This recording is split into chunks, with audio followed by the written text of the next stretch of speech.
প্রত্যাবর্তনের খবর পাওয়ার পরই সাজো সাজো রব ছিল বোলপুরে। পুরকর্মীদের দেখা যায় নিচুপট্টি এলাকায় যুদ্ধকালীন তৎপরতায় সাফসুতরো কাজ করছেন।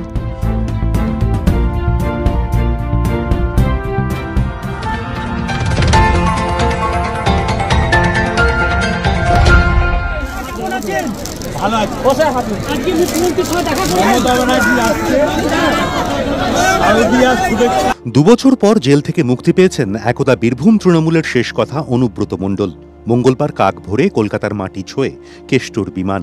তারপর সকন্যা কেষ্ট গাড়িতে রওনা দেন বোলপুরের নিচুপট্টির বাড়ির। প্রত্যাবর্তনের খবর পাওয়ার পরই সাজো সাজো রব ছিল বোলপুরে।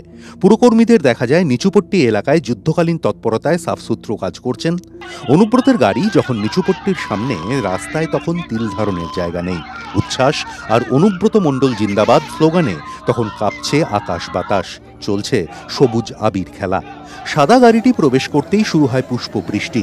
ভিড়ের মধ্যেই কোনো রকমে গাড়ি থেকে বেরোন অনুব্রত। কেষ্টদার সঙ্গে দেখা করতে সকাল সকাল নিচুপট্টির বাড়িতে চলে এসেছিলেন বোলপুরের বিধায়ক তথা রাজ্যের মন্ত্রী চন্দ্রনাথ সিংহ এবং সিউড়ির তৃণমূল বিধায়ক তথা বীরভূম জেলা কোর কমিটির আহ্বায়ক বিকাশ রায়চৌধুরী। কিন্তু তাঁদের ঢুকতে দেওয়া হয়নি। কেন তারা প্রবেশাধিকার পেলেন না জানা যায়নি। এই অজানাই জন্ম দিয়েছে নানা জল্পনার।